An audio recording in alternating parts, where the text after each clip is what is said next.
Hello, hello. And yes, I am here live again. So excited to be here. You know, Wednesday is my favorite day. Do you know why? Yes, it has something to do, it has everything to do with being live here again from my palatial estate in Collingwood, Ontario. Yes, for another Janome Canada Facebook Live, Janome America, Janome Sewing Machines Facebook Live, Janome Canada YouTube Live, and Janome America YouTube Live. So yes, hello everyone. I'm just checking notifications as always to make sure everything is okay. I think I should be live. Yes, I am. Wonderful. It is great to see you all here. Can you believe the last Wednesday of October? Where did the month go? It flew by as always, but you know, we have Halloween on Friday, always something to look forward to. Not only we can make some really cool projects, maybe a little trick or treat bag, you know, with our fabulous Janome machines, but it's always great to see the kids all dressed up. That's all fun too. So hello, everyone. It's great to see you. My name is Michael Smith, the National Education Manager of Janome Canada. And yes, I'm back here for another live to do more presser feet, specifically specialty presser feet demos. And automatically, I've got a question right away. Will this foot fit the 1600p? And the foot that we're talking about is the fabulous piping foot. I hope you all subscribe to our Janome Life blog, and you will see the little sneak peek there on what I'm demoing today. But specifically the piping foot, and I'll show you that in just a moment when I flip my camera. No, sadly, that will not fit the 1600p because the piping foot is a snap-on foot, whereas the 1600p, the foot and the foot holder are integrated. So there are some specialty presser feet for the HD9 and for the 1600p that are, you know, high-speed straight stitch machines, but the piping foot is not one of them. However, we could use the HD roller foot with piping for the 1600p and the HD9. So consult your Janome dealer about that HD roller foot. There is always an alternative. But yes, oh my gosh, good morning from Australia. Hello, hello. So yes, the piping foot. Let's get right to it because as usual, the time will flip by right away. So yes, let me spin around here. The piping foot, again, there is a foot for every purpose. And boom, doesn't really matter which Janome machine you have. For example, I'm on my fabulous Memorycraft 1000. Again, we'll see back. A combo machine that it is embroidery, stitched all this beautiful embroidery, and then here's some decorative stitches built in. I use the circular sewing attachment for that.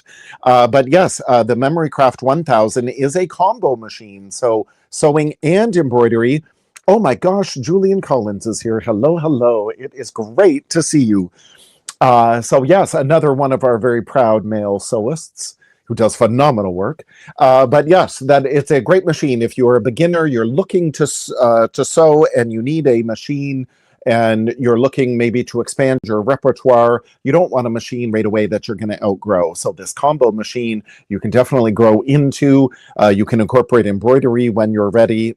Or again, maybe you are fighting for space and you need a combo machine. You can't have two separate machines, or this is a great machine, smaller, more lighter weight. You can take it off to classes. Maybe you're heading south for the winter. Oh, I wish I could go with you. It's definitely getting colder here. So then, again, this would be a great machine for travel as well. Now, it is a 7mm machine, and don't worry, the piping feet are available for 5, 7, and 9mm. So when I talk about millimeters, I'm talking about the width of this little bar here, the snap-on feet. And again, this is why this piping foot is not compatible. This is not the piping foot. I'll show that in just a moment. I'm building up the suspense. You see that little bar there? That is what I'm talking about. So 5 to 7mm, it will fit. And then this is my A foot for 9mm machines. And you see that bar is way bigger. So these are the same two presser feet, but you'll see this 9mm foot is bigger, but it's mainly that bar that it's going to snap onto is bigger. So that's why we need a foot that is going to fit. So here is the piping foot. It is the I foot, you know, because all Janome feet are lettered. So this is I, and I did a series called A to Z with Janome, and this is the I episode. And you'll see these grooves on the underside of the foot.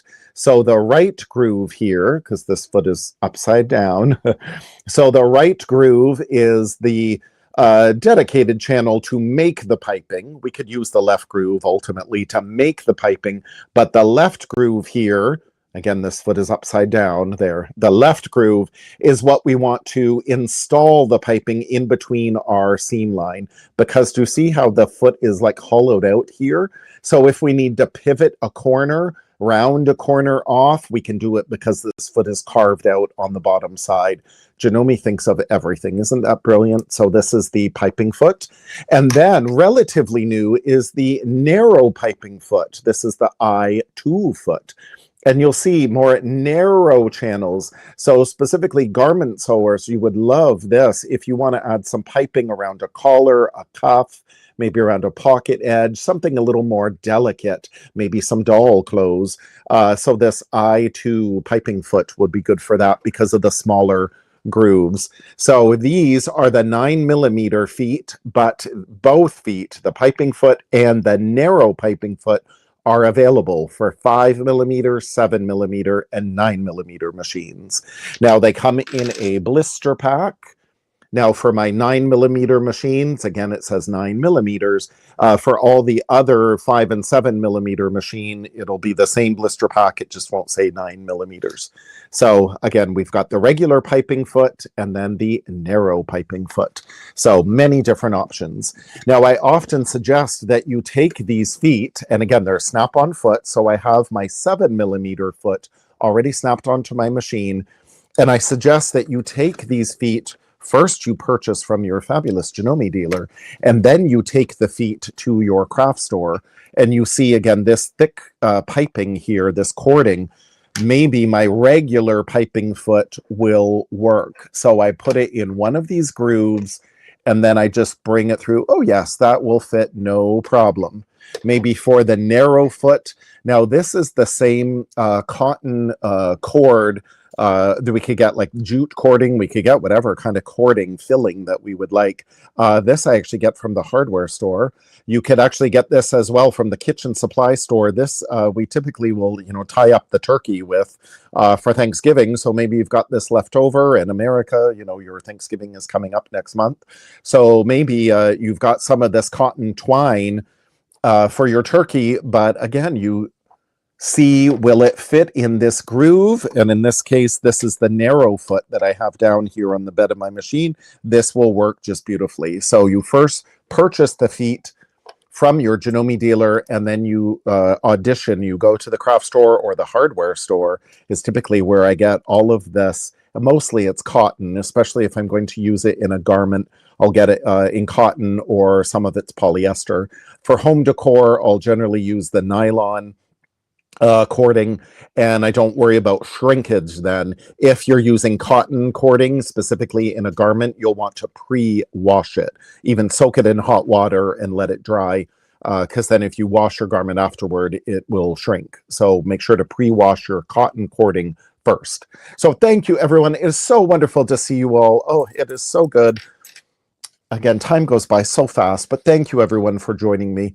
So this is how we make this beautiful cording, and then we insert it into our seam. So here is my piping as I've made it, and then we insert it into the seam, and how beautiful it looks. So of course, we're going to follow the instructions on the back of the blister pack here, and we simply can cut our strip. Now, typically for piping, we like a bias strip. This is cut on the bias, which means on the 45 degree. So you see that stretch. And particularly if we're using for a garment, we're going around a collar, or home decor, we're going around a pillow, around a corner, we will want this bias cut because it'll lay flatter. Now, your cording, again, could be pretty much anything.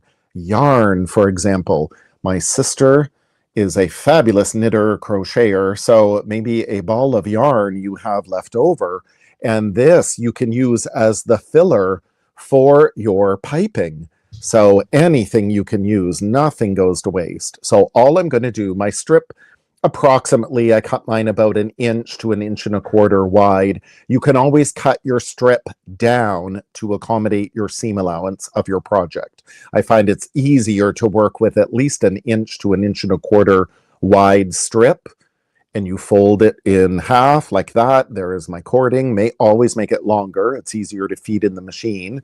And then again, you can cut this down for your seam allowance as need be. So again, I'm going to use the right groove here to make my piping.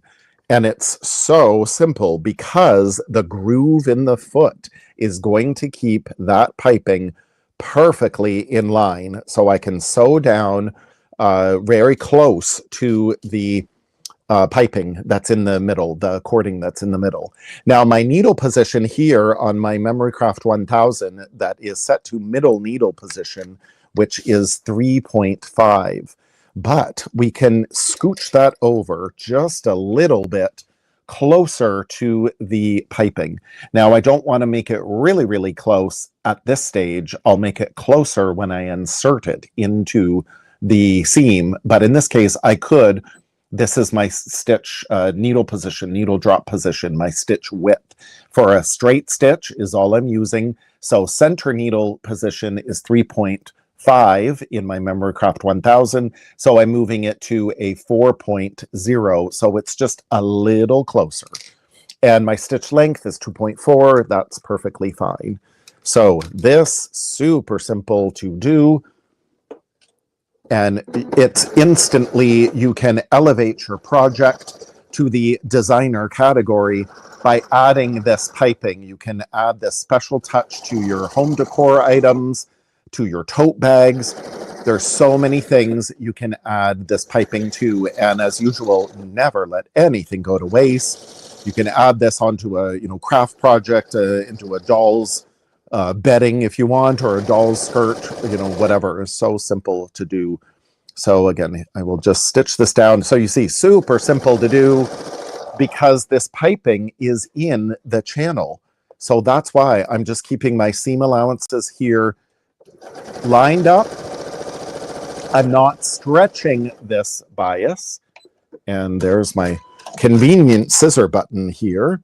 And ultimately, on our Memorycraft 1000, we do have a speed control slider. So if this is a machine, you're getting someone, perhaps a young one, to sew, then you can always turn down the speed of the machine if that makes you more comfortable. And everyone loves the push button controls, like automatic scissor button here to cut our threads. So there, boom, there is my row of piping there, my row of stitching. So beautiful, very close to the cording here in the middle. There it is. Now I will insert this into a seam. Look how beautiful and professional that looks, like no problem. So now I'm going to use the left side of the foot, because as you remember, the left side of the foot, you see how it's hollowed out here at the back.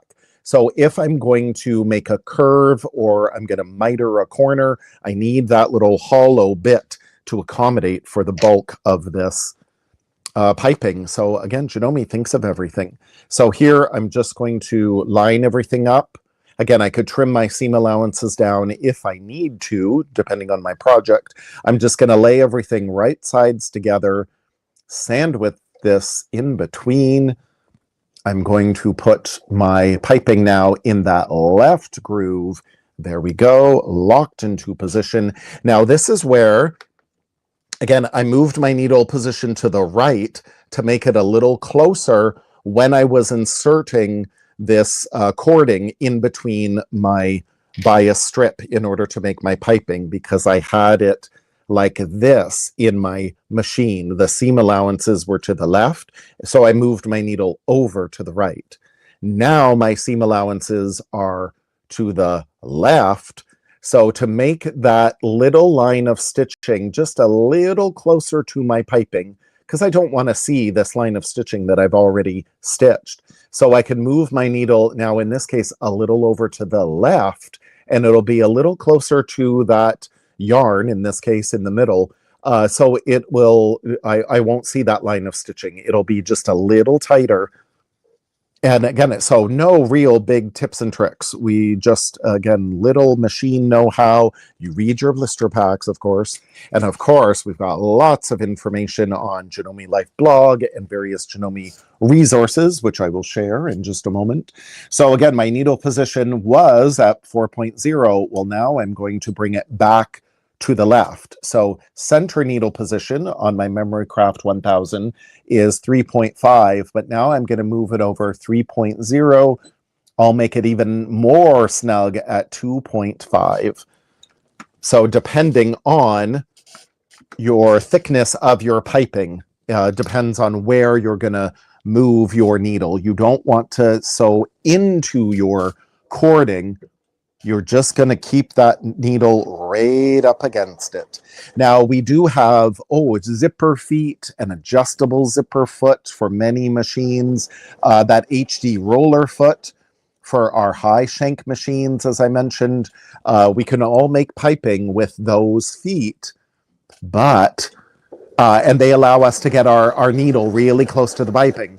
But it's so much easier, faster and easier and more professional to use a foot with those dedicated purposes. I often think in the kitchen, we have more than one knife. In the, garage, we have more than one screwdriver, more than one hammer for a specific task, for a specific purpose. So there is our line of stitching. Now you can see as I continued, do you see here on, again, the different needle positions.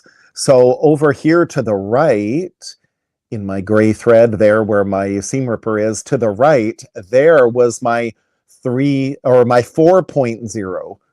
But then I moved now, that was my 4.0 needle position, but then I moved it over here to 2.5. So do you see what a difference that is and why I moved that needle position?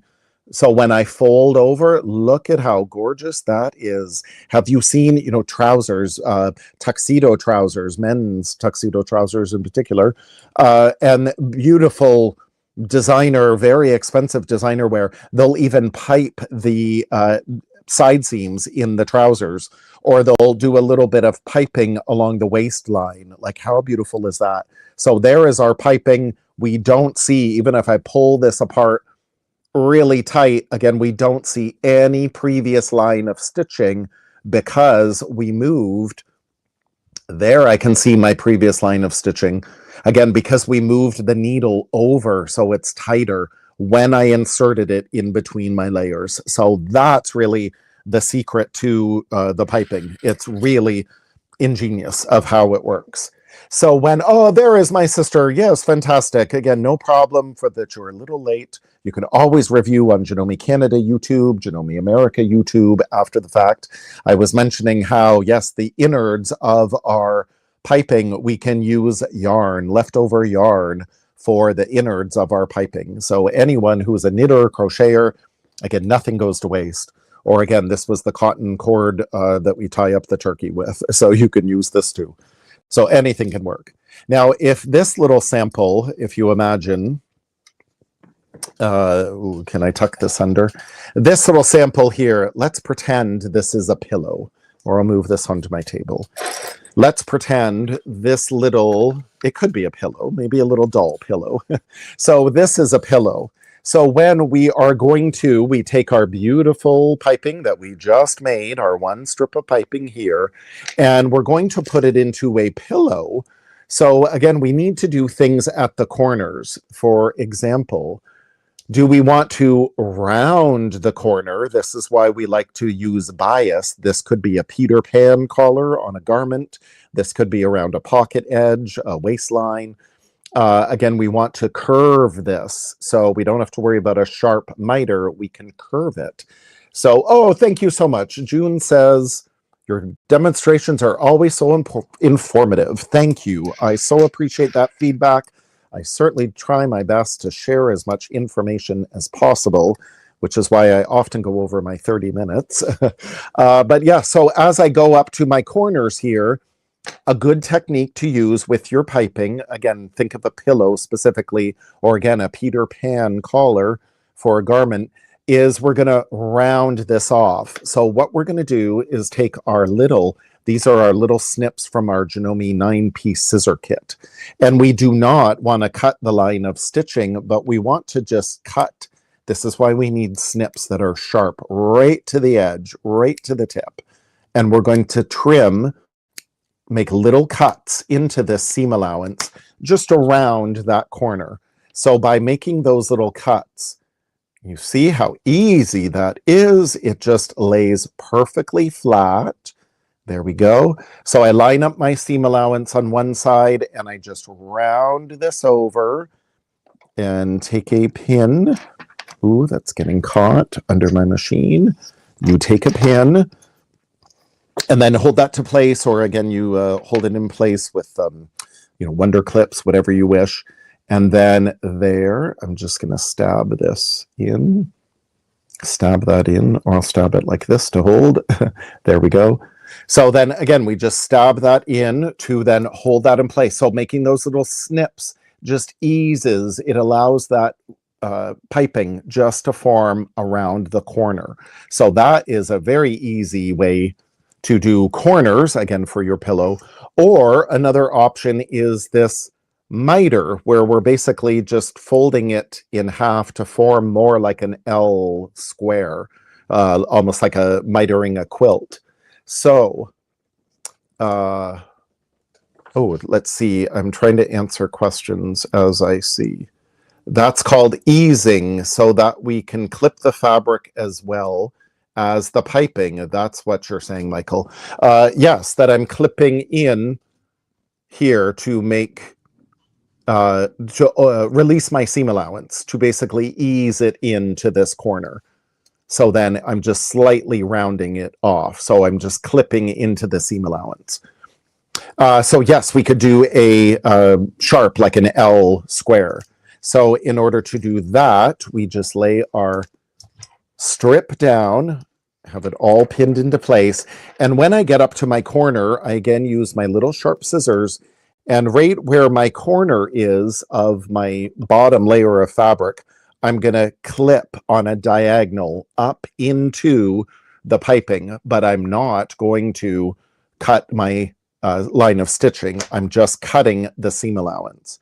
So when I lay that back on, it forms basically like a hinge. I just swing this up like a hinge, and my piping forms more like an L square, a sharper point. And we just tuck it in. It just kind of folds in the center. It works really, really easily. So just one more pin here. And then once I have this all done, once I have this all mapped out, then we can easily go on. Now I would have another layer of fabric on top, and then I would sew this down all in one step. Again, if I put that other layer on top, you wouldn't be able to see what I'm doing. So that's why I did it this way. But we would put our other layer on top, just as I did with this sample here, when I had my lower layer and then I had my piping and then I put my other layer on top. And then with the left groove, I'm going to sew in to attach all my layers together. So when I fold it out, it's going to be as gorgeous as that. So once you have this all laid out, then you would lay your other piece of your pillow on top. And then, yes, you'd use your left groove. And this is where, again, I would move my needle position over as I do here. So again, so you can see what I'm doing here. With my needle position over, I have it still at that 2.5. So then this way, I'm not going to see that previous line of stitching. And again, I can just go right down, remove the pins as you go.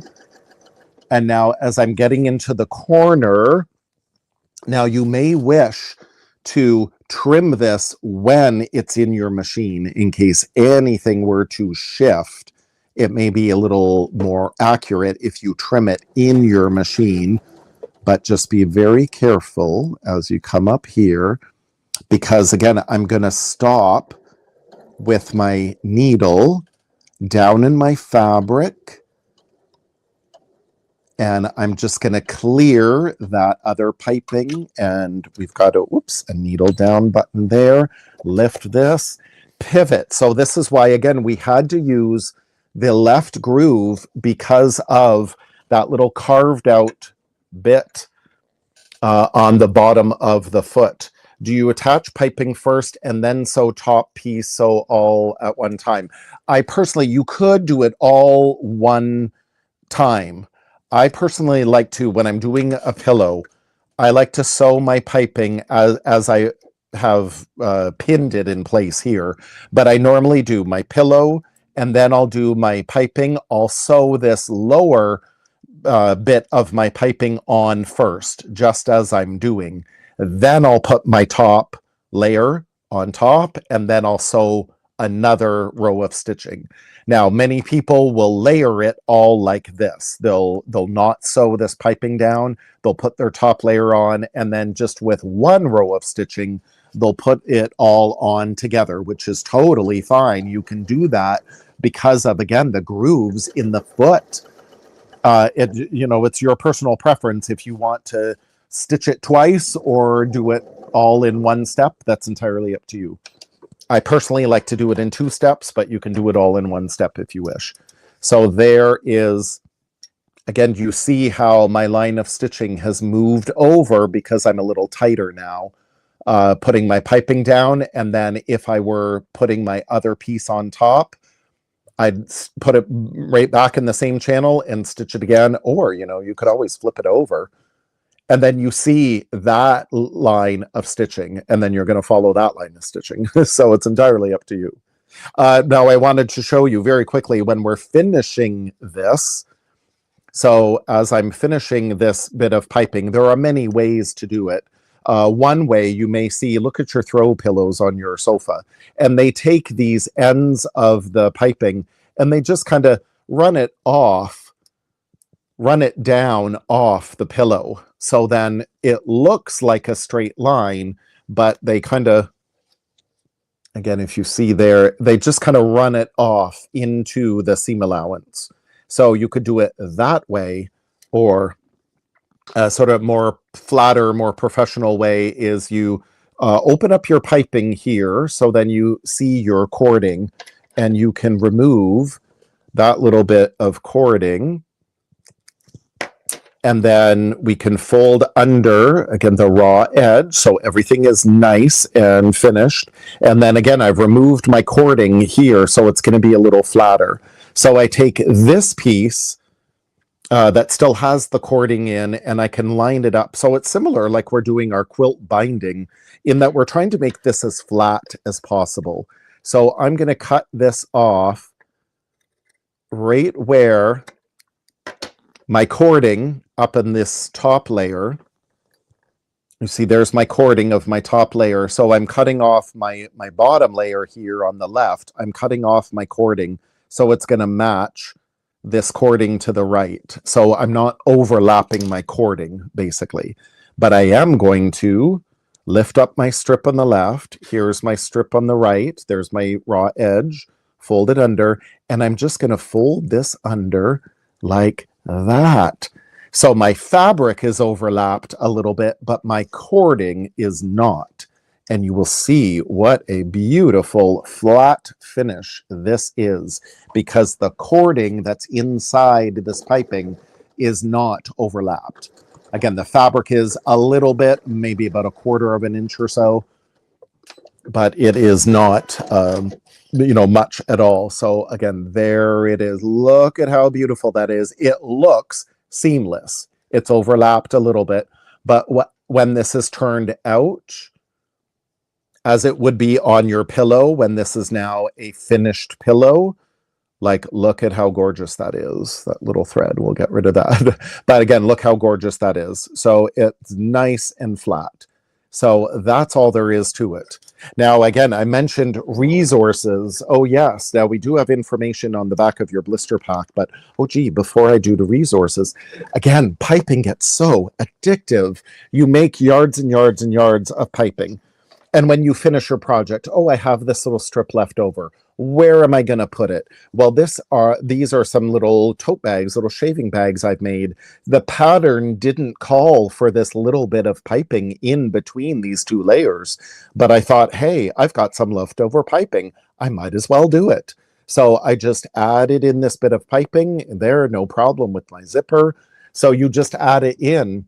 The same with this little bag. Again, the pattern didn't include this row of piping, but I thought, hey, I still have more of that piping left over. I might as well just insert it there. Now, this pattern did include the piping. This is a beautiful sewing machine cover from our friends at Sew for Home. It's a free pattern from sewforhome.com. There is piping accent here on this front pocket. This is a great pocket for your scissors, rotary cutter, your tools. But the pattern included all this gorgeous decorative stitching that we can do with any of our machines. This little bit of piping accent here. Piping accent here all around each side of the sewing machine cover. So a great project where you could use, yes, your zipper foot to make this piping, but a great project for your piping feet. If you purchase them and you want to get started right away, this sewing machine cover would be great. And some of these buttons, again, my mother saved, something, this little panda bear. I think that was off a little onesie I had as a kid. So again, you save all your old buttons, you put them on the sewing machine cover. It's so cute. And also piping. Ooh, did you know? Piping here, we have a piping foot for our sergers. So this tote bag here, I made on the serger. All the straight lines were on the serger. The top stitching detail of the pocket, of course, and the top stitching detail around the piping was done on the sewing machine, but the actual piping itself was made with the serger. So there are actually two piping feet for the sergers as well. So again, tote bags, sewing machine covers, little, again, zippy pouches, or this is a big blow up. This was a quilt I made. I no longer have this quilt, but this is a quilt I made, and you see there's that little bit of piping. It was the same piping that I used in these bags. There's a little bit of piping there in between. This is the binding of my quilt. This was a little flange that I added to the quilt just to add something a little different. Why not add this little bit of piping for your quilt binding? And then there's the body of the quilt. So again, piping, we can use it for everything. So there's lots of information. This is a bulletin, Janome bulletin, that's on Janome global site. So you type in your browser, Janome global site. Here is the narrow piping foot bulletin. They show you, again, there's the making the piping with the right groove. There's the bottom of the foot with the two grooves. There's inserting it with the left groove. There's clipping your seam allowances, as I just demoed, to go around that curve. So how cool is that? Look how beautiful that is. So this is a Janome bulletin on the Janome global site. And yes, we can use the narrow piping foot for the 5 and 7 millimeter and 9 millimeter machines. We can also find more resources. Oh, time is my enemy. I know time is flying by. More resources. We type in our browser, ooh, the glare, Janome Life Blog. So we type in the browser, Janome Life Blog, and in the search box that's here to the right, we type in piping foot. All these blogs, there are tons of blogs. This is a blog I wrote many years ago. Here, I'm sewing that piping onto it. Now I'm sewing my binding on this quilt, and you see there's my piping. I've already sewn it down to my quilt. Now I'm going on with my binding, and I'm using that left groove. My piping is in that left groove, and now I am sewing on the binding to the quilt. Then I'm going to flip it to the back side and hand sew it. Or I could stitch in the ditch, whichever I choose. So there was the photo that I blew up so you could see better. So again, these blogs on Janome Life, and there's some of the cording that I use in the middle. And again, a lot of it comes from the discount store or again, the hardware store. Ooh, the presser foot workbook is another great resource we can again get from our Janome dealers. And the presser foot workbook, I've been showing this all month. And specifically, ooh, there's a specialty presser foot addendum. And it is on, ooh, the piping foot. There we go. Specialty presser foot addendum for the presser foot workbook. So first you purchase the presser foot workbook, this binder, then we get this specialty presser foot addendum, or maybe you just want to purchase the specialty presser foot addendum. There's the part numbers of your different piping feet, and you have pages and pages and pages how to use this piping foot. So it's a great resource for more of your piping foot. And then lastly, very quickly, if we go to our Janome Canada YouTube, we can go to Janome America YouTube. Here I am demoing, this is the A to Z with Janome series, and there you see my L piping for the corner to make like an L square with that little notch in the middle. There's my curved piping with the bias. So this is a Instagram live presentation that I did many years ago when we first started COVID and we needed a way to communicate with you all when we couldn't go to the dealer stores. So this was all Instagram lives that I screen recorded. So there I'm going on about how, to use this foot. So that is the A to Z with Janome series on the Janome Canada YouTube channel. And then, of course, we can go to janome.ca, janome.com, I'll enter in the accessories tab. Here is the narrow piping foot, for example. We just type in piping foot and up comes the part number of the foot that we need, for example. There they are. And including this video, which is right here, the narrow piping foot. So it's the same foot as the regular piping foot, it's just a little more narrow. But there is a whole tutorial right there on Janome America's YouTube, Janome Canada YouTube, Janome Life blog, the presser foot workbook. Of course, your Janome dealer is another great resource of all things Janome. So, as always, I went over my time. What a surprise, because there is so much to demo with these specialty presser feet. They are so fun to do. So yes, you can check them out at your fabulous Janome dealer, and happy sewing. So thank you everyone so much for joining me today, and I will see you all again. Oh, thank you so much. I so appreciate the compliments. Yes, thank you. It's my pleasure. Whatever I can do to share the Janome love, help us get more from our machines, all of our presser feet and accessories. There's no end to the creativity and the fun. So have a great day, everyone. Thank you so much. Bye.